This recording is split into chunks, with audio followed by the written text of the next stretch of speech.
자, 심의는 심의의 절차나 과정이 중요합니다. 일단 예산심의제도의 비교가 나온 거 보겠는데 대통령 중심제와 의원 내각제 어디가 엄격합니까? 대통령 중심제가 엄격하죠. 특히 이제 의원 내각제 같은 경우에는 자 여기 보자. 영국 같은 경우에는 하원 선의권을 갖고 있어요. 상원은 의결 지원권밖에 없어요, 여러분들. 그러니까 하원 중심의 의결입니다. 여러분들 하원에서 여러분들 의결한 사항 자체에 대해서 최종 결정 자체를 30일까지 연장만 하지 상원은 어떠한 여러분들 결정에 있어서 영향력을 행사한다 못한다? 못한다. 그 아니고. 그 다음에 여러분들 일본 같은 경우에도 중의원 선의권이야. 선의권. 그리고 이제 참의원 자체를 얘기할 때는 중의원에서 여러분들 참의원으로 의결안을 통보하거든. 통보한 내용 자체를 30일 이내에 의결하지 않으면은 중의원이 의결된 것으로 확정됩니다. 그러니까 우리가 방금 일본도 어디? 중의원. 이 중의원이 바로 하원이야. 이게 하원이야. 그러니까 영국과 일본 다 바로 뭐다? 하원 선의권을 내포하고 있다. 좀 가지고 가시고. 혹시 몰라서 얘기하는 게야. 미국은 상원, 하원이 동등한 권한을 가져. 미국은 바로 뭐다?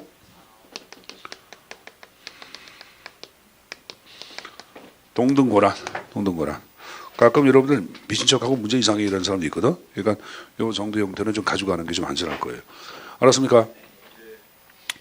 자, 그다음에 예산과 법률. 예산 법률주의 입장이 영국과 미국이죠. 예산과 법률을 구분한 예산 의결지는 한국과 일본이고, 뭐 3번, 4번 다 아실 테고, 자, 5번에 수송권.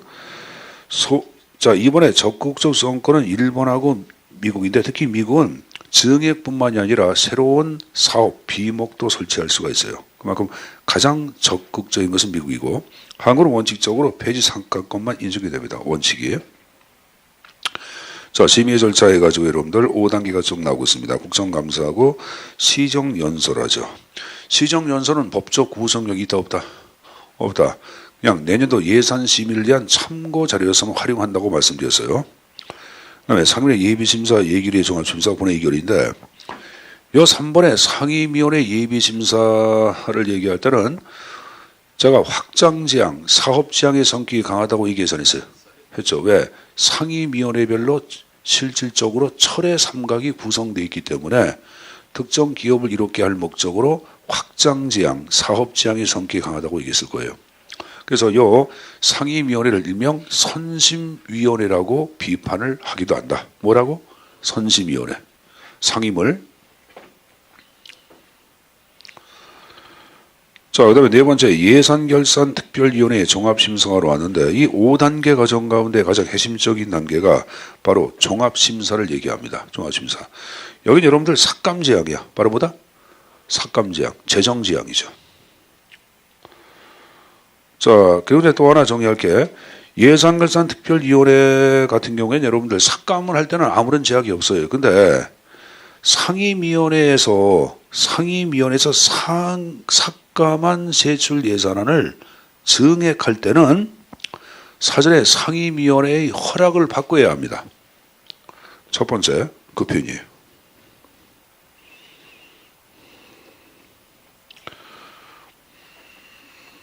알았습니까? 그 표현 숙제서 가지고 가시고. 그 다음에 예산결산특별위원회는 화살표 상설위원회입니다. 비상설이 아니라 연중문을 여는 상설위원회야. 2000년도부터 벌써 16년 됐어요. 상설기구고 50명의 사람으로 구성. 몇 명? 50명. 임기 1년입니다. 몇 년? 1년. 그리고 위원장은 본회의에서 선거로 뽑습니다. 위원장 본회의에서 선거로 임명. 물론 예산결산특별위원회 위원 가운데 한 사람을 뽑는 거예요. 알았어요? 본회의에서 선거로 임명된다. 김적으로 오시고. 자, 30일 전까지 의결해야 되겠죠. 자, 그거 봤으면은 여러분들 한 장을 넘겨서 52에. 자, 기출문제 형태를 또 정리해 보자. 1번 국회 예산심의에 대한 설명 중 옳지 않은 걸 이렇게 해놨어요. 자, 이번에 상임위의 예비심사를 거친 정부 예산안은 예결위에 회부, 예결위에서 종합심사는 본회의에 부의. 맞죠 여러분들? 이번에 소관 상임위의 동의 없이 삭감한 세출 예산안 아까 증액할 수 있다 없다? 없다. 2번도 가져가시고 3번도 가져가세요. 국회는 정부의 동의 없이 정부가 제출한 제출 예산 각 항의 금액을 증가하거나 새로운 비목을 설치할 수가 없습니다. 삭감은 가능합니다. 자, 그 다음에 문제 2번 나온 거 보자. 국회 예산심의에 대한 설명 중 옳은 것만 읽으라 이렇게 해놨어요. 자, 기억번에 상임위원회 예비심사를 거친 예산안은 예결위에 회부된다. 기억번 맞죠 여러분들? 예결위 심사를 거친 본회의에 회부 맞죠? 디귿번에 자, 제가 예산결산특별위원회 상설기구로서 연속문을 열기 때문에 활동기한 정할 필요가 없는 거예요. 그러니까 이것은 무조건 잘못된 거고, 그 다음에 리을번도 여러분들 위에서 얘기한 문제가 또 한 번 나왔으니까 리을번도 X지. 그러니까 기억 니은 몇 번? 1번입니다. 계속 문제가 반복적인 문제가 나옵니다. 그 내용 좀 가져가시고 우측에 문제 4번 하나 더 풀어보자. 자, 우리가 예산심의에 대한 설명으로 옳지 않은가? 1번 본회의가 아니라 상임위의 예결의 중심. 우리나라는 미국과 같은 예산의 형식 아니죠. 미국은 예산 법률주의고 한국은 예산과 법률을 구분하죠. 예산과 법률을 구분한다는 것은 무슨 말일까? 법률에 의하여 예산 자체가 법률에 예속이 되어 있는 게야. 법률과 동격이 아니지. 무슨 말인지 알겠어요? 법률과 동격이 아니라 법률과 예산을 구분한다는 것은 법률에 의하여 예산이 종속되어 있는 게야. 이걸 예산을 법률의 하위 개념으로 파악한다 이렇게 표현합니다. 그 말 이해했지? 2번은 여러분들 뒤에 거는 맞죠. 법률보다 하위라고 맞지만 앞에 게 틀린 거죠 여러분들. 그래서 그렇게 좀 숙지해서 내용 좀 가져가시고. 알았습니까? 자, 보시면은 출제순위 53 예산 기억론. 자, 이것은 이제 90년대에 등장한 신성과주의 예산에 관한 내용을 얘기하는 거예요. 일명 하향식 예산, 거식 예산의 형태라고 얘기하죠. 자, 50년대 우리 성과주의 예산 배웠어 안 배웠어? 배웠죠. 그러니까 50년대 성과주의를 얘기할 때는 전통적인 단순하게 성과 관리만을 강조했으나 국정 전반의 성과 관리와 연계해서 만들어진 것이 90년대 신성과 예산을 얘기하는데, 자, 일단은 특징 나온 거 보자. 여러분들 그 들어보자. 이 지금 얘기한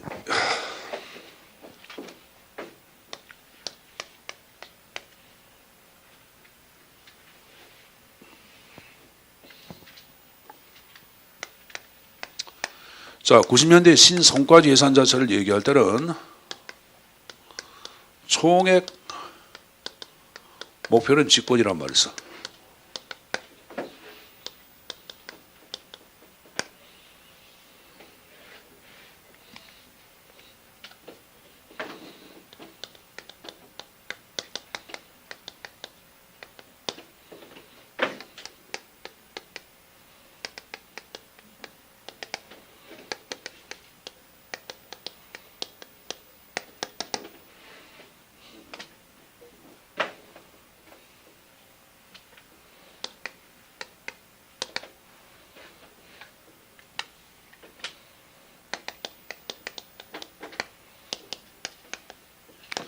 총액 목표는 통제, 그리고 구체적인 수단은 자율, 기획은 집권, 편성과 집행은 분권이란 말을 쓰거든.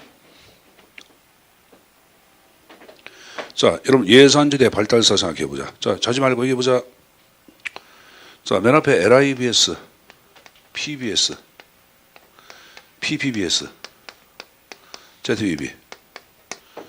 통제죠, 관리죠, 기획이죠. 이건 뭐야? 영기준 예산은 뭐야? 1번 감축. 몇 번? 감축이야. 카터 행정부 때 감축을 대표하는 ZB가 단식하는데, 카터가 끝나고 난 다음에 레이건 정부 때는 미국 사상 최대의 적자 재정에 직면합니다. 빚이 제일 많은 게 레이건 정부야. 그러니까 이제 감축이 실질적인 국가의 과제로 부상해. 카터 때 등장한 ZBB를 얘기할 때는 여러분 사실 이론적으로 생각해보자. 모든 걸 비교하면서 검토하다 보니까 현실은 정부 예산을 모든 걸 비교하면서 검토한다는 것은 가능해 불가능해? 불가능합니다. 실질적인 감축이 필요한 거예요. 그래서 레이건 정부 때 당시에 OMB 장관이었던 그 여러분들 그 누구야 스탁맨이라는 사람이 레이건한테 건의를 내. 80년대 소위 정치권리 예산 하향시 예산이 최초로 창설되는데 이렇게 합시다 얘기합니다. 어떻게 하냐? 여러분 아버지가 사업하는데 사업이 잘 안 돼. 옛날엔 너 용돈 얼마 필요해? 올려봐. 그러면 아버지가 돈 많을 때는 그래? 다 줬죠. 근데 요새는 아버지 사업 안 되니까 아버지 요새 사업도 안 주고 장사 안 되니까 너 한 달 용돈 30만 원 줄게. 그 안에서 네가 알아서 써. 이렇게 하네. 하죠. 그러니까 그렇게 하자고 파악한 거야. 가게가 그렇게 하듯 정부 예산도 백악관의 전 대통령하고 OMB의 장관 자체가 만나서 각 부처 예산 총액을 위해서 할당을 시켜줘. 총액. 어? 그러면 여러분 국방성에 300조다. 그 300조 갖고 국방성 장관이 알아서 편성해서 알아서 집행하는 예산의 형태가 80년도에 등장한 정치권리 예산이 탄생해. 이걸 모태로 90년대 신성과지산이 등장하거든. 그래서 가장 중요한 것은 총액 목표 통제, 기획은 집권이야. 위에서 해. 그러나 구체인 수단 그리고 편성 집행은 자율과 분권을 강조한 예산의 형태가 탄생하는데 바로 신성과지산이라고 얘기하는 거예요. 알았습니까? 또 신성과지 예산 자체를 얘기하다 얘기해보자. 지금 얘기한 기재부 장관, 중앙예산기관과 각 부처의 장관을 얘기할 때는 부처 장관한테 자율성을 부여한 게 안 한 게야. 부여한 거고 또 부처 장관과 실질적인 여러분들 실장 국장 사이도 동일한 게 이게 이루어져. 부처 장관도 실질적으로 실장 국장한테 똑같이 통액을 할당시켜 주는 거야. 그럼 이제 총액을 할당할 때 어떡하냐? 요 장관하고 지금 얘기한 실국장 사이에 직무성과 계약이 체결이 돼. 우리나라 직무성과 계약을 해야 안 해? 하죠. 1년 동안 달성할 성과목표, 성과지표를 합의를 봐. 봅니다. 그러면 실장 국장 자체의 체계화에 집행을 해야 안 해? 그 결과에 대해서 성과에 대해서 책임을 져 앉아. 책임을 지죠. 그래서 여기 보자. 그러면 이 성과 계획을 할 때는 어떡하냐? 1년 동안 성과 목표를 달성했을 때 인센티브 얼마를 주겠다. 단 만약 달성 못하면 오히려 너 삭감하겠다, 불이익 주겠다 이렇게 나오죠. 그래서 우리가 파악한 90년대 신성과지 예산 자체를 얘기할 때는 여기 보자. 50년대에 우리가 PBS를 얘기할 때는 1000억을 투입해서 건물 200동 해가지고 투입하면 바로 건물 200동이 건설돼. 투입이 항상 산출을 보장한다고 하는 단선적 과정이야. 근데 90년대 신성과지 예산 자체를 얘기할 때는 지금 얘기한 식으로 달성 못하면 불이익을 당해야 한다고 해. 그러면 투입이 곧 자동적으로 성과가 아니라 성과를 가져오지 않을 수도 있다는 것을 전제한 게 안 한 게야. 이걸 복선적 과정에 근거하고 있다 그런 말을 쓰기도 합니다. 자, 그럼 여러분들 그럼 좀 이따 좀 말씀드리겠습니다. 그래서 그 특징 나온 거 봐. 거기 여러분들 부처별 총괄 예산 배정 됐습니까? 그 다음에 부서 장관의 재량권 확대 나왔고 아까 성과 협약 얘기해서했어요. 했죠. 그래서 책임이 증되고 또 발생주 해결을 도입합니다. 그래서 경영 성과를 보다 명확하게 얘기했고 지금 얘기한 이 90년대의 신성과지 예산은 다양한 형태로 표현됩니다. 하향식 예산이다. 표정 예산이다. 정치관리 목표 예산이라고 합니다. 목표 예산, 총괄 운영 예산, 운영 예산, 목표 기준 예산, 지출 통제 예산, 지출 대외 예산, 산출 예산, 한국의 자율 편성제도 여기에 해당된다 되죠. 기획은 집권, 편성이나 집행은 분권인데 한국의 자율예산 편성제는 기획은 집권이고 편성만 분권이야. 알았어요? 집행의 분권은 안 들어가. 편성할 때만 분권이야. 한국은. 알았냐? 근데 다른 데 여러분들 거기 총괄 운영 예산이라든가 운영 예산이라 이건 다 집행에 있어서 다 재량권을 부여해. 거기 보자. 지출 총액은 통제, 실질적인 지출 관리는 재량 이렇게 나왔고 아울러 여러분 효율성 배당 제도, 단연도 예산 제도도 활용되는 특징이 있어요. 자, 지금 얘기한 효율성 배당 제도, 단연도 예산 자체는 뭘 의미하냐면은 자, 여러분들 456페이지. 자, 4번에 지출 통제 예산 보시면은 거기 특징의 두 번째 효율성 배당이라는 게 나오죠. 자, 그대로 보자. 한세 보자.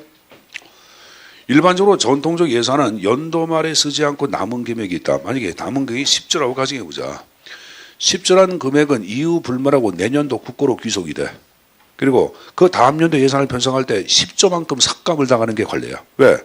니들 뭐 10조나 남겼으니까 다음 연도 예산 편성할 때는 삭감하는 게 맞지 않겠냐? 삭감합니다. 그럼 부처는 실제로 불이익을 당하죠. 그래서 모든 중앙부처라든가 지방정부는 디셈버 페이버 12월에 열기라는 게 있어요. 쓰지 않으면 잃는다. 스페닛 오알 루스라는 게 있어요. 왜? 쓰지 않으면 삭감 나가니까. 그러니까 여러분들 우리나라 같은 경우에도 여러분들 동네가 뭐 예를 들어서 농촌이다. 근데 농로가 없어. 그럼 여러분들 10월 정도에 면사무소에 신청하잖아. 그건 바로 농로 깔아줘. 거의 그래요. 가로등 없다. 10월 말 정도에 가로등 하나 몇 개씩 만들어달라면 다 만들어줘. 늘 보도블록 교체 보통 언제 하는지 알아요? 10월 말 11월 달에. 그렇게 해요. 그냥 깐지 얼마 안 되면 또 깔아. 그래요, 여러분들. 왜? 쓰지 않으면 잃기 때문에. 그럼 이것은 지나친 낭비를 가져안 가져와? 가져오죠. 그래서 이를 막기 위해서 만든 게 바로 혈성배당이야. 그럼 말은 뭐냐? 연도 말에 남았다 그러면 잘했다고 칭찬해줘. 그리고 남은 금액 자체를 여러분들 성과급으로 지급해 주는 거야. 어디 알아서 써. 그리고 다음 년 예산에 삭감이 안 당해. 안 당합니다. 그럼 모든 부처는 좀 아끼려고 노력을 해야 하네. 하죠. 그래서 이러한 10일의 열계에 근거한 지출 러시 현상 자체를 막는 데 공헌한 것 혈성배당제도예요. 이 혈성배당제도랑 취지 같은 게 바로 위에 있는 단연도 예산이야. 여러분 예산 집행의 유효기간은 몇 년이야? 1년이죠. 이것은 집행기간을 2년에서부터 길게는 7년까지 연장을 시켜. 그럼 여러분 여기 보자. 연도 말에 불용에게 이혼이란 말이 존재할 수가 있어 없어? 없는 거죠. 집행기간이 2년, 3년, 4년, 5년, 6년인데 뭐 매년 이렇게 넘어가 그런 거 없지. 그래서 이 단연도 예산 같은 경우에도 지출 러시 현상, 연도 말 발생하는 지출 러시 현상을 극복하기 위한 방안이다. 그 정도 숙지해서 가져가십시오. 알았습니까? 자, 다시 원위치.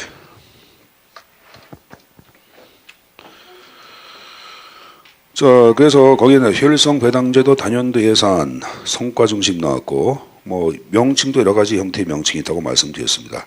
자, 여러분들 옆 페이지 보시면은 50년대 성과주의하고 90년대의 신성과주의 예산 비교한 게 나오죠. 그걸 좀 보겠는데, 자, 50년대 성과주의는 자, 그 들어보자. 선생님이 이런 얘기했죠. 자, 고등학교 건물 200동을 짓는다. 한 동에 들어가는 단위원가 10억이다. 그럼 예산액은 단위원가 15 곱하기 연물량 200, 2천억. 이게 편성된다 안 된다? 된다. 그럼 2천억을 투입하면 바로 200동 건물이 나오죠. 투입과 산출.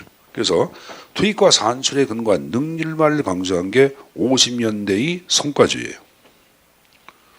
근데 이쪽은 여러분들 여기 보자. 2천억 자체를 여러분들 달성했다. 그럼 이에 근거하여 보상까지 얘기해. 요로 끝나는 것이 아니라 당신의 2천동을 만들었을 때는 이에 근거하여 어떤 보상해 주겠다. 그래서 산출과 보상까지 연계시켜. 그래서 상대적으로 효과성을 강조합니다. 50년대의 성과 책임은 여러분들 구체적인 성과 책임입니다. 달성 못하면 어떻게 돼? 그런 거 없었어요. 막연한 정치적, 도의적 책임만을 강조했습니다. 그렇지만 여러분들 90년대는 아까 직무성과 계약한다고 계산했어요. 했죠. 구체적인 책임과 보상까지 얘기하는 책임까지 강조하고 있죠. 아까 여러분들 제가 단선적 과정 50년대 계산했어요. 했죠. 투입이 곧 자동적으로 성과 산출을 가져오지만 이쪽은 항상 투입이 성과를 가져오지 않는다. 달성 못하면까지 안 따지죠. 그래서 복선적 과정이라는 말을 쓰고 있는 거예요. 50년대 성과주는 정부 공무원 관점의 성과만을 강조하고 있으나 90년대는 고객의 만족감 이런 것들을 성과의 관점으로 해석을 합니다. 불완전한 발생지, 완전한 발생지, 예산제도 국한 이쪽 국정 전반 인사, 조직, 뭐 정책과 연계해서 쓰고 있는 것이 90년대의 신성과주의입니다. 그 박스에 관한 내용들 정도로 좀 가져가는 게 좀 안전하지 않을까 생각을 하고 있어요. 알았습니까? 그리고 455페이지, 455페이지. 거기 여러분들 이 캐나다에서 얘기한 지출 대예산이란 말이 나오는데 이 명칭은 뭐로 보냐면은 거기 얘의 캐나다 해가지고 박스 안에 정책 및 지출 관리 제도 해가지고 PEMS라는 게 나와. Policy Expenditure Management 시스템의 약자야. 예, 거기 여러분들 PEMC, PEMS라 그러거든. 이 PEMS가 화살표 한국의 총액 배분 자율 편성제의 모태가 돼. 이걸 그대로 흉내내서 만든 게 한국의 총액 배분 자율 편성제예요. 알았습니까?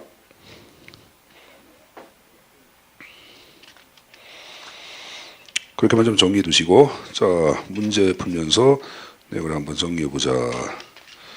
자, 페이지 458페이지 펴보세요. 자, 맨 위에 문제 1번 나온 거 보자. 맨 위에 문제 1번. 정부각 기관에 배정될 예산의 지출 한도액은 중앙행정기관과 행정수반이 결정하고 각 기관장에게 그러한 지출 한도 내에서 자율적으로 목표 달성을 결정하는 자율권을 부여하는 것. 거기서 1번, 2번, 3번, 4번 나왔는데 정답 1번 하나밖에 없네. 우리나라의 총액 배분 자율 편성제 1번에다가 답이 영측해 하시면 되겠고, 459페이지 문제 4번. 맨 위에 3번은 나중에 또 배울 거예요, 여러분들. 알았습니까? 예산에 관한 설명으로 옳지 않은 것 이렇게 나왔어요. 1번 지출 통제 예산. 지출 통제 예산 아까 지출 대예산, 지출 통제 예산 해가지고 총액 목표만을 통제한다 그랬지? 그럼 봐봐. 예산의 구체적인 항목별 지출에 대해 통제 아니라 그랬죠. 총액에 대해서만 통제한다 그랬잖아. 총액을 목표라고 얘기하는 거야. 그래서 그 밑에 해설 나온 거 봐. 예산 총액에 대한 통제를 말하며 구체적인 지출 집행은 담당 기관의 자율과 재량을 확대해 준다. 자, 그래서 구체적인 것은 자율, 분권이란 말 아까 이 계산했어요. 했죠. 그거 다시 한번 나온 거예요.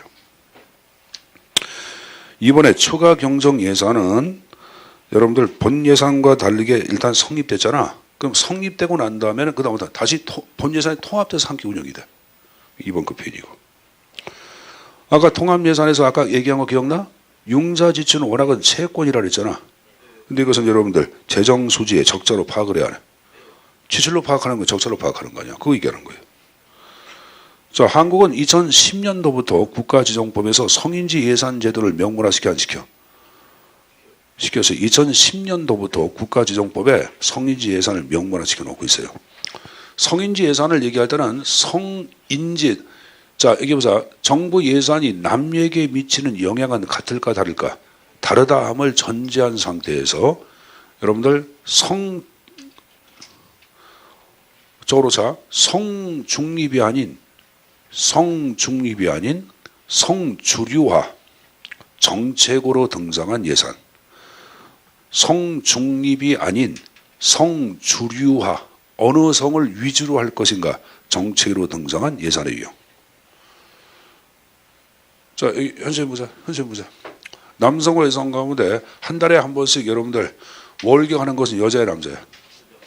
여자가 월경하잖아. 그럼 여러분들 그 월경할 때는 생리휴가라는 걸 별도로 만들어서 부여하고 이에 근거하여 임금도 지급을 해야 돼.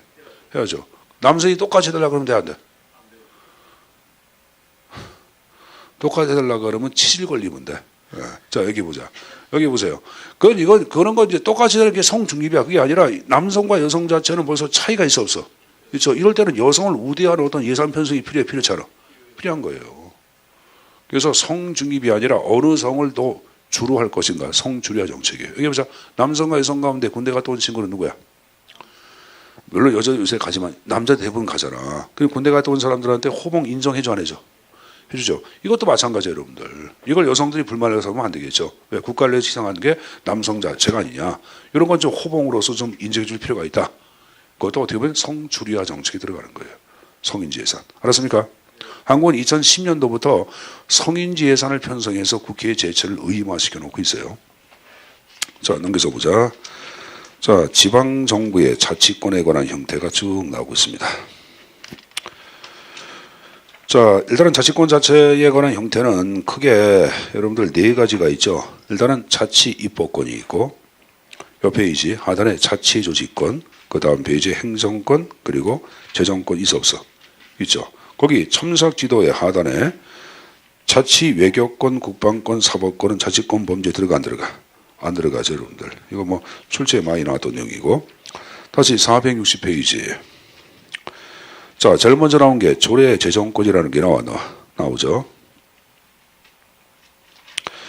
자, 조례 재정은 어디서 합니까? 단체장이 합니까? 지방의회가 합니까? 지방의회가 하죠. 근데 상위법 우선의 원칙에 따라서 헌법이나 법령과 상충되는 조례 제정할 수가 있어 없어? 없죠. 없잖아요. 충돌해서는 안 되겠지. 그래서 상위 법령이 허용하는 범위, 그게 바로 헌법과 법령의 범위 안에서 제정한 자치법규.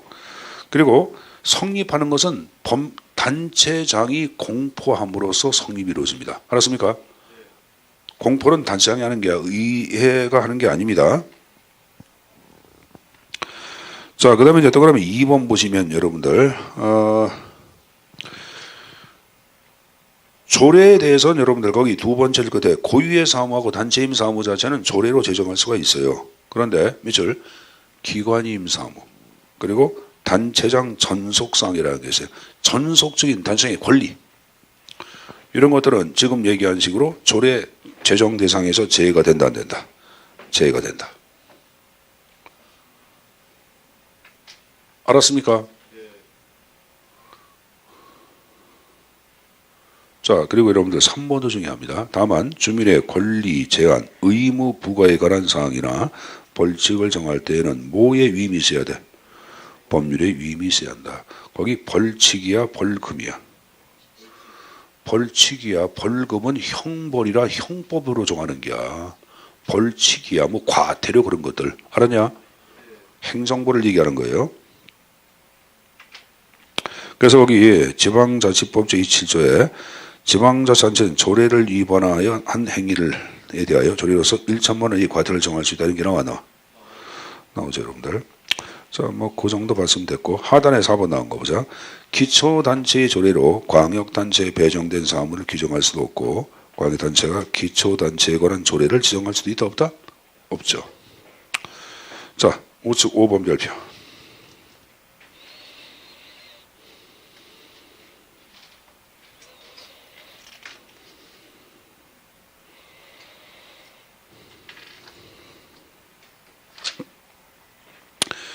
자, 하여간에 조례안이 의결됐어요. 밑줄. 며칠 이내에 단체장한테 이송. 5일입니다. 5일. 그럼 단체장 이송받으려면 며칠에 공포? 20일에 공포를 하도록 돼 있어요. 근데 만약에 이송받은 조례안에 대해서 단체장이 의의가 있다. 그러면 20일 이내에 이의를 붙여 지방에 환부하고 제의를 요구할 수 있습니다. 근데 제의 요구할 때 그 옆에 표현도 굉장히 중요해. 단체장은 조례안의 일부 아니면 조례안 전체를 수정해서 제의 요구 절대 못합니다. 그냥 제의만 요구하는 거야. 이러이러한 면에서 문제가 있습니다 하고 제의를 요구하는 거지 그걸 수정하여 제의를 요구하는 것은 아닙니다. 자, 그 다음에 여기 보세요.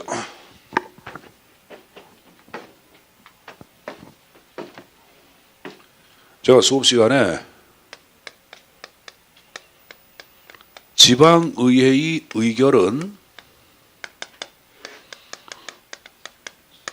재과 출가를 원칙으로 해. 이게 원칙이야. 근데 이 예외가 되는 게 있어요. 이름이 예외. 재과 출사미가 있다.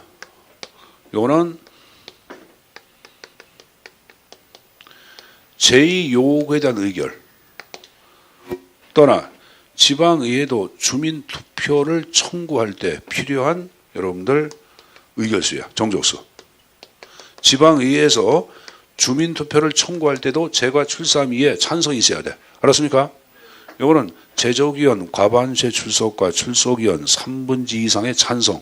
줄여서 재과 출사미라는 말을 쓰고 있는 거예요. 알았냐? 그래서 거기 나온 거 봐요 여러분들.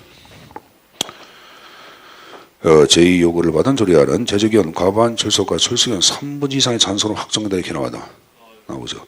제2로 확정된 조례안은 이성 후 5일 이내에 단체장이 공포하지 않으면 지방의 의장이 공포한다. 공포한 날로부터 며칠 이내에 효력 발생? 20일 전이면 효력 발생. 뭐 그 정도까지 내용 좀 가지고 가시고. 그다음에 규칙 제정은 누가 하는 게 단체장이 하는 거죠. 근데 이제 규칙은 세 번째 줄 끝에 고유의 사무, 단체임 사무, 기관임 사무에 대해서 다 규칙을 제정할 수가 있다 없다? 있다. 단 법령이나 조례에 위임이 있을 경우에가 전제가 돼야 되겠죠. 왜? 당연히 조례가 규칙보다 상위 법원에 들어가 안 들어가? 들어가기 때문에. 자, 자치 조직권이 있고 그다음에 행정권이 있고 지정권. 그 형태는 좀 생각을 하겠습니다. 자, 봐서 이제 문제 풀면서 내용을 한번 정리해 보자. 자, 문제 1번을 보세요. 우리나라 지방자치단체의 권한에 대한 설명을 옳지 않은 것. 1번. 단체는 법령이나 상급 단체의 조례를 위반하여 그 사무를 처리할 수 없다. 2번. 사무를 분장하기 위하여 기구와 지방공무원 둔다. 자, 3번 표현 보세요. 조례 규칙으로 정하는 바에 따라 지방세를 부과 징수. 아닙니다. 우리나라는 조세 법률주의라 그래요. 모든 조세의 제정, 개정, 폐지는 법률에 따라서 이루어져야 돼. 그래서 세법이라는 게 있고 지방세법이 있어. 그러니까 당연히 지방세 그러니까 지방세 자체를 부과할 때는 지방세법 자체에 근거를 넣어서 부과하는 거예요. 지방세법 법률이야, 법률. 그래서 3번은 무조건 잘못했죠. 이해했습니까? 자, 그 다음 문제 3번 보세요. 우리나라의 지방자치제에 대한 설명을 옳지 않은 것. 1번 대리평. 맞죠? 국가로부터 독립된 법인격 받고 있죠? 공법인 얘기했고 주민투표, 주민감사 청구, 주민소환. 맞죠? 자, 자치법권 조직, 제조권까지 맞지만 제가 아까 사법권, 국방권, 외교권 있다 없다? 없다. 정답 몇 번? 4번의 답이 형태 체킹. 자, 문제 4번 나온 거 보자. 자, 우리나라의 지방자치단체의 자치권의 행사에 관한 설명으로 옳지 않은 것. A 광역시에는 유류가격 인상에 대해 주행세 세율의 20%를 감하기로 의결하였다. 그 일본은 옛날 문제네. 주행세가 없어졌는데. 자, 여러분 현재 보자. 내가 수업 시간에 지방세 가운데 탄력세라는 게 있다 없다? 탄력세는 법률에서 여러분들 유보를 둬 법률에 근거하여 일정 부분을 지방의 조례에 의하여 가감이 가능해. 자, 예를 들어서 보자. 예를 들어서 464페이지 해설에 지방세법에 옛날 문제인데. 자, 지방세법 제190조에 17 나온 거 봐. 거기 2항 나온 거 봐. 교통, 에너지, 환경세율 변동으로 세율의 30% 범위 내에서 뭐 가감할 수 있다 그런 말 나왔나? 나오죠. 한번 보자. 여기 보세요. 자, 중요한 얘기합니다.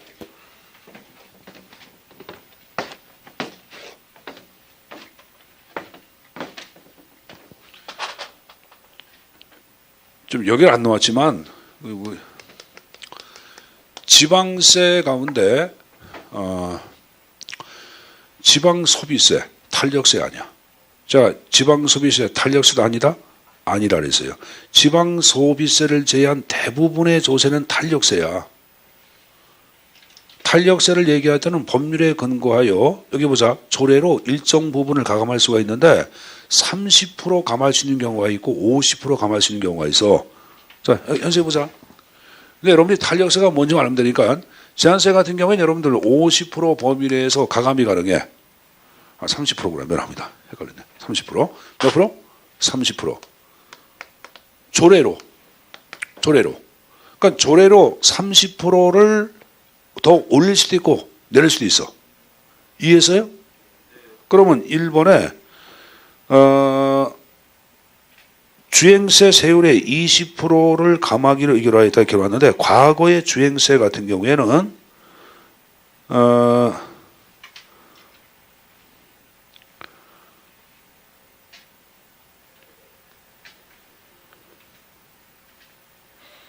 거기 1번 나온 거 봐. 해설. 지방세 세목과 세율은 조세 법종주에 근거하여 지방세법으로 결정된다. 따라서 지방세의 하나인 주행세도 조례로 정할 수가 없다 이렇게 나왔는데 또 주행세는 여러분들 탄력세가 아니기 때문에 조례로 가감이 안 되는 거예요. 알았어요? 근데 재산세 같은 경우는 탄력세가 되기 때문에 조례로 가감할 수 있게끔 돼 있어요. 근데 과거의 주행세는 탄력세가 아니기 때문에 가감이 안 되는 거예요. 지금은 주행세가 없어졌어. 지금은 없어. 뭔지 알겠냐? 그러니까 만약에 이거를 이렇게 바꾸면 제가 지방 소비세 자, 방금 전에 이거 탄력세라고 햇살했어요. 지방 소비세. 이건 아니라 그랬잖아. 그러니까 만약에 거기다가 문제가 바꾸면 A 광역시의회는 여러분들 해가지고 지금 얘기한 지방 소비세율의 20%를 강압하기로 했다. 그럼 5가 돼, X가 돼. X가 되지. 왜? 지방 소비세는 탄력세가 아니기 때문에. 무슨 말인지 이해했습니까? 그 하여간 1번은 잘못된 거예요. 그리고 또 하나 볼게. 거기 여러분들 정답에 보세요. 4번 나온 거 봐. 4번. D도 도지사는 국제물류센터 건립을 위해 과거 행정안전부 이제 행정자치부인데 승인한 외채 발행을 시의회의 의결 요청하였다. OX. X요. 왜? 도지사니까 도의회가 나와야지 시의회가 나와. 이건 문제가 무조건 잘못된 오류죠. 그러니까 문제 낸 사람이 끝에 도의회를 낼 것은 깜빡한 거야. 그리고 문제 잘했다고 좋아했겠지. 아니 앞에 여러분들 도지사가 나왔으면 끝에 여러분들 도의회지. 근데 하나 유의할게요. 현재해보자. 자, 지방채를 발행할 때는 여기 보세요. 현재해보자. 단체장이 발행하거든. 그러면 지방의회의 의결을 받고 발행을 해. 단 외채인 경우에는 지방의 의결을 받기 전에 행정자치부 장관의 사전 승인이 또 전제가 돼. 외채가 아닌 경우에는 행정자치부 장관의 사전 승인을 받을 필요가 없습니다. 외채를 받을 경우에 행정자치부 장관의 사전 승인을 받고 지방의 의결을 받아야 합니다. 그래서 이간에 4번도 표현 잘못된 겁니다. 알았습니까? 그래서 정답 몇 개? 2가지 형태 숙지해서 내용을 좀 가져가십시오.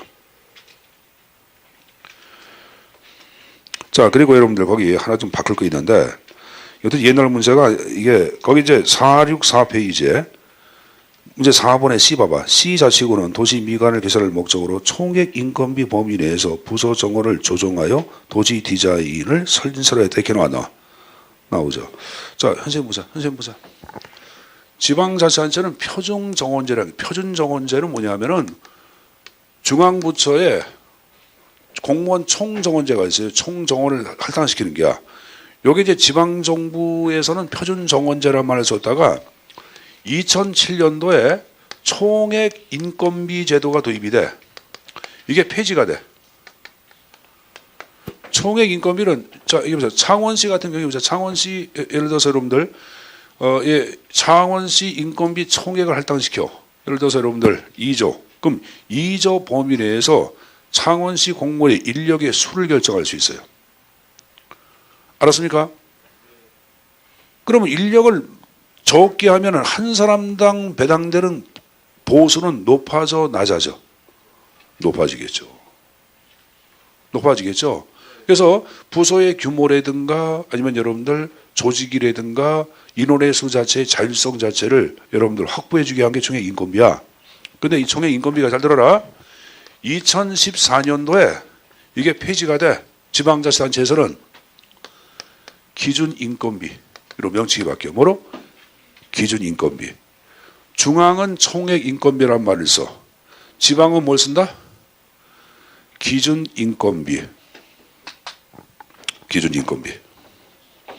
명칭이 바뀐 거예요.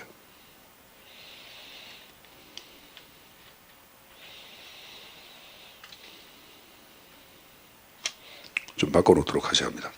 내가 방금 전에 뭐라 했어요? 기준 인건비라고 얘기했죠.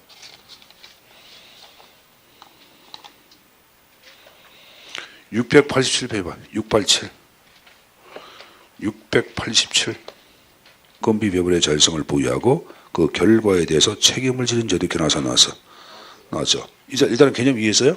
한 장을 넘겨보세요. 자, 거기 이제 박스에 주요 내용 나왔는데, 자, 보수 분야 나온 거 봐. 보수 분야. 자, 인건비를 기본 항목하고 자율 항목으로 구분하는데, 기본 항목은 인사혁신처 장관이 관리하는 거예요. 이거에 대해서 손을 못 대. 각 부처는. 근데 자율 항목 자체는 시행기관 각 부처가 자율적으로 결정할 수가 있습니다. 알았습니까? 그 다음에 운영경비라는 게 있어요. 운영경비 가운데 맞춤형 복지 예산이라는 게 있어요. 이건 시행기관이 스스로 자율적으로 운영하고 이를 제외한 운영 경비는 기재부 장관이 종합 관리한다 이렇게 나왔죠. 요거는 좀 별도로 좀 정리해 두는 게 좀 안전할 거예요. 알았습니까? 거기 인건비 가운데 기본 항목은 뭐가? 인사혁신처 장관이 종합 관리하고 자율 항목은 시행기관이 자율적으로, 운영 경비 가운데 맞춤형 복지 예산은 자율적으로, 기타는 기재부 장관이 종합 관리한다. 그건 좀 정리해서 가져갈 필요가 있습니다. 그리고 내려가서 총액 인건비 범위 내에서 부처 총정원에 몇 프로까지 인력을 추가 정원? 3%까지 자율적으로 인력을 추가 정원할 수 있다. 근데 총액 인건비 금액 범위 안에서야. 그 금액 안에서. 그렇게 내용 정리. 대거로 간주하겠습니다. 됐어요? 자, 다시 원위치.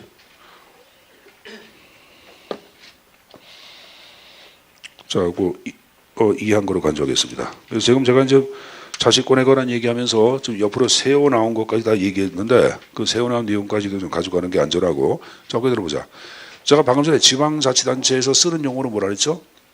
기준 인건비로 2014년도에 명칭이 바뀌어 중앙정부는 총액 인건비란 말을 쓰고 있는 거고. 자, 여러분들 466페이지 출제순위 55. 자, 지방사무에 관한 내용이 쭉 나왔는데 뭐 사무는 여러분들이 잘 알 거예요. 자, 일단은 고유의 사무가 있고 또 하나 뭐가 있어요? 위임 사무가 있는데 여기 보자.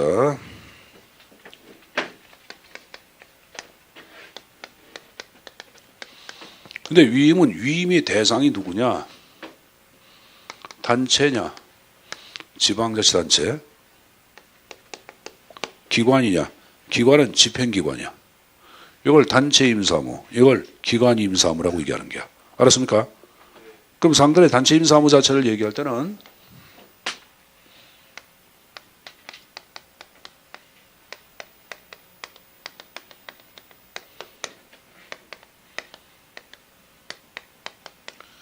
지방적 이해관계와 전국적 이해관계가 동시에 있는 사무예요. 동시에 있는 사무.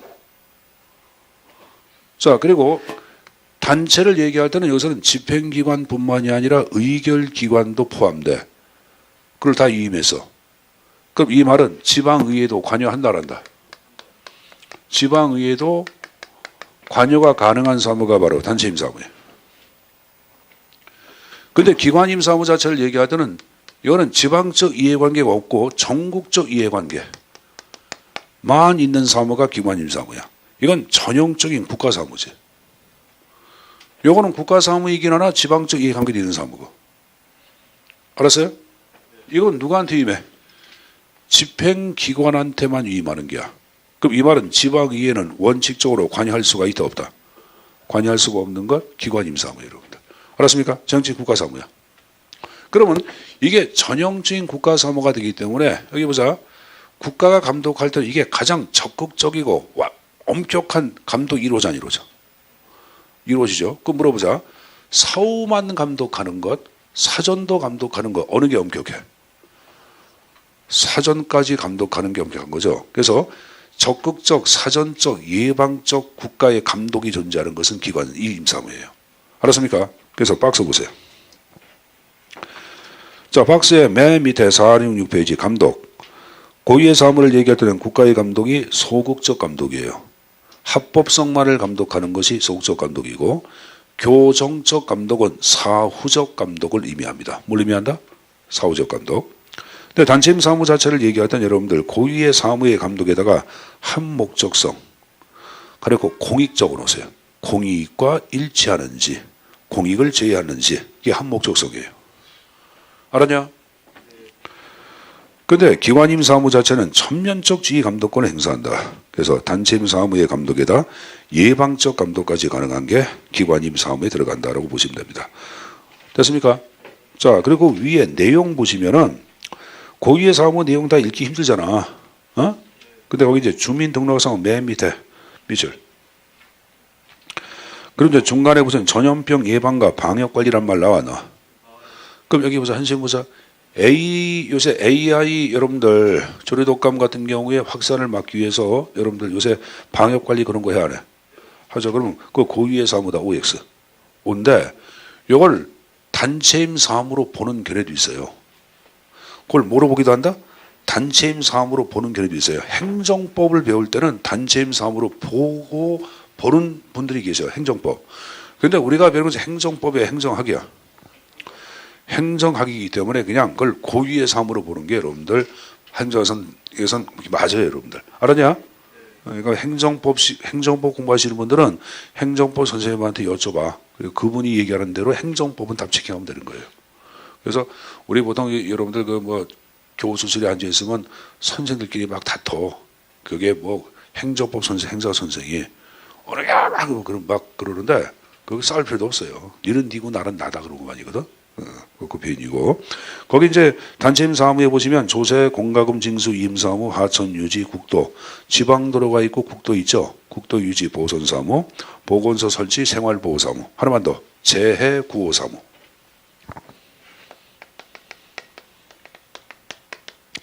자, 재해 구호 사무 지금 얘기한 단체임 사무에 들어갑니다. 제가 재해 구호 사무에 들어간다. 단체임 사무, 재해 구호. 자, 기관임 사무라는 거 봐. 기관임 사무. 전국적 이해관계가 있고 우리나라가 지방정부가 처리하는 사무 가운데 이 기관임 사무의 비중이 가장 큽니다. 경찰, 국세조사, 공유수면 매립. 뭐야? 뭐 서해안 간척한다도 들어가죠. 밑줄 가족관계 등록 사무는 기관임 사무야. 아까 주민등록은 뭐야? 구의 사무고 인구조사, 선거 다 기관임 사무의 형태로 보고 있습니다. 알았습니까? 자, 그 위에 법령상의 형식 나온 거 봐. 고유의 사무는 법령상 자치단체가 무엇을 시행한다. 이쪽은 법령상 국가 또는 지방자치단체가 누구한테 임한다? 자치단체죠. 근데 옆에 기관임 사무 자체를 얘기할 때는 세 번째 전국적 통일을 위하는 사무 및 직권위임. 직권위임은 뭐 누구누구가 중앙에 누구누구가 시도지사, 시장, 군수한테 위임한다. 그러면 단체장한테 위임한 게 안 한 게야. 한 거죠. 집행기관 장한테 위임한 거죠. 이게 기관임 사무예요. 자, 선생님 보자. 근데 이 기관임 사무에 대해서 잘 들어라. 단체장, 집행기관 장 자체가 사무 처리를 게을리해 해태를 해. 그럼 어떡하냐? 누가? 중앙정부가 얌마! 너 직무 이행해. 직무 이행 명령을 내릴 수가 있어요. 근데 선생님 보자.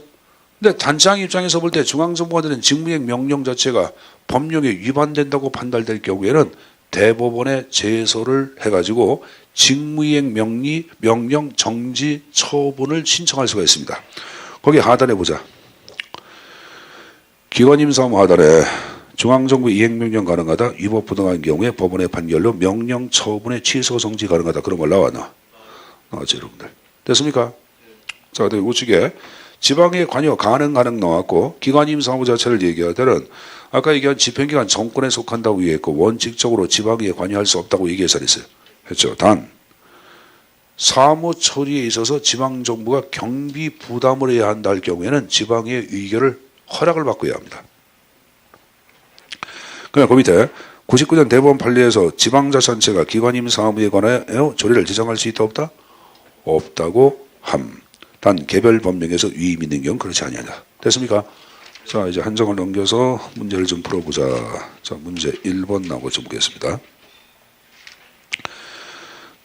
16년도 국가지구법이야. 우리나라의 지방자치제에 대한 설명을 옳지 않은 것. 한국은 의결기관과 집행기관이 분리가 된 것. 그걸 기관 대립형이라 그래. 1번은 맞고. 자, 2번에 지방분권화의 세계적 흐름에 따라 지방사무의 배분 방식은 제한적 열거 방식이 아니라 예시적 포괄주의라고 얘기합니다. 뭐란다? 예시적 포괄주의. 그걸 포괄적 예시주의 다 좋은데 선생님 보자. 선생님 보세요.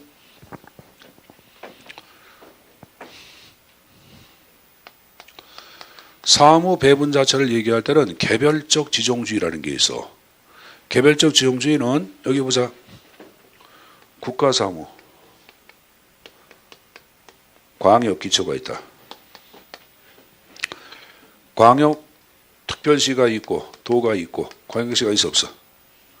자, 기초 같은 경우에 시군구가 있죠. 그리고 만약에 도로 같은 경우에도 국가가 담당할 도로가 있어 없어? 그렇죠. 그럼 도로 설치 운영에 관한 법률을 만들어요. 그 법률에 따라서 이러이러한 것은 국가 중앙정부가 관장하며 이러이러한 사무는 특별시가 관장한다. 요거는 도가 관장한다. 요거는 광역시가 관장한다. 요거는 시가. 요거는 이게. 그러니까 개별적으로 일일이 하나 지정해 주는 것. 이게 완벽한 개별적 지정주의예요. 그러니까 완벽한 개별적 지정주의에서는 여기 보자. 선생님 보자. 도하고 특별시가 처리한 사무가 달라. 알았어요? 근데 요 반대말이 뭐냐? 포괄적 수권주의라는 게 있어요. 포괄수권주의는 별거 아니야. 지방자치법이나 정부조직법 이렇게 나와. 국가는 지방으로 사무를 위임할 수 있다 하는 그냥 그렇게 조항이 있어. 국가는 지방으로 사무를 위임할 수 있다. 그럼 모든 사무를 아무 때나 위임할 수 있는 것. 포괄적 수권주의예요. 한국은 그게 아니야. 한국은 어떻게 되냐? 한국은 지방자치법 제9조에서부터 11조까지 이렇게 돼 있어. 국가가 관장하는 사무 포괄적으로 이렇게 예시를 내. 그리고 광역단체가 관장하는 사무 포괄적으로 예시를 해. 기초가 관장하는 포괄적으로 예시해. 알았어요?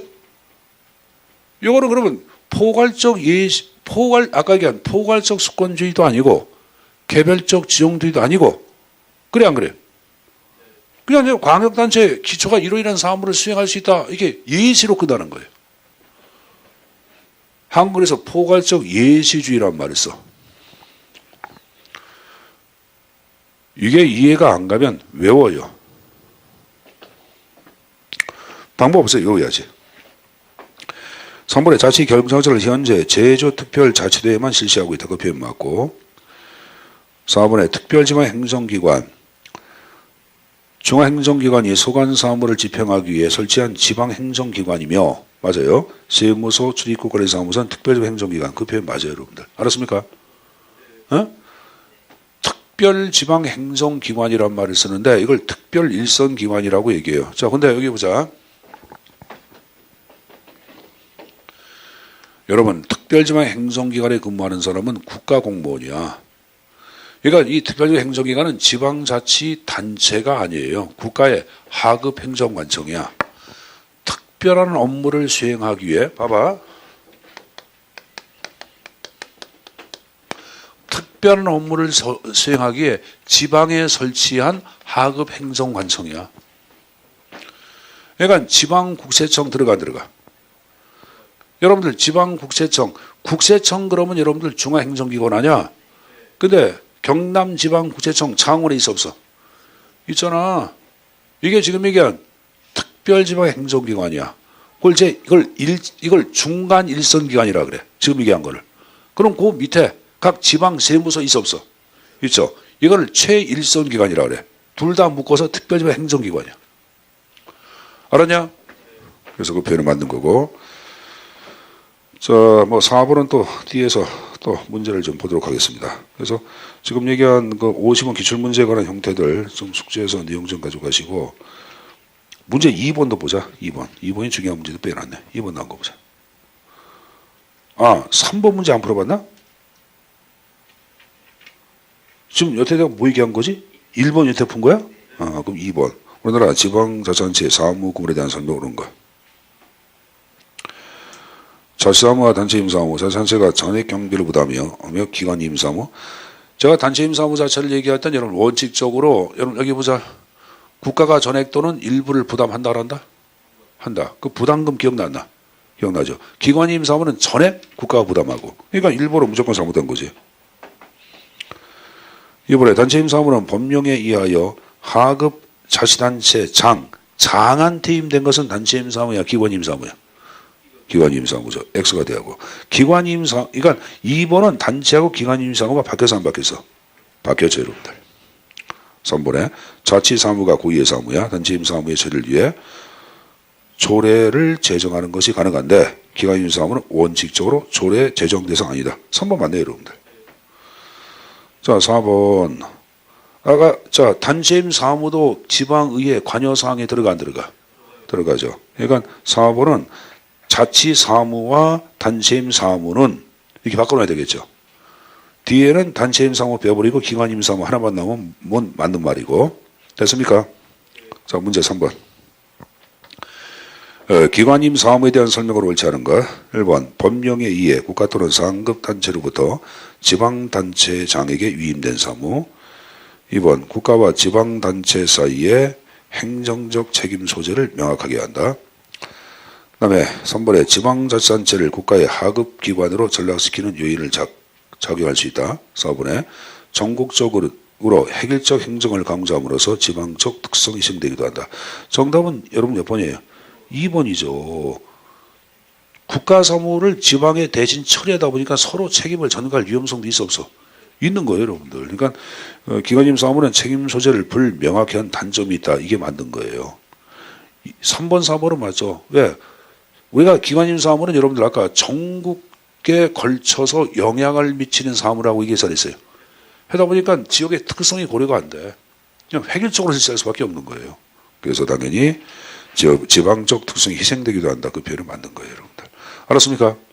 자, 여기까지 받고 좀 쉬었다가 56순위 또 정리를 좀 하도록 하겠습니다. 좀 쉬었다 하자.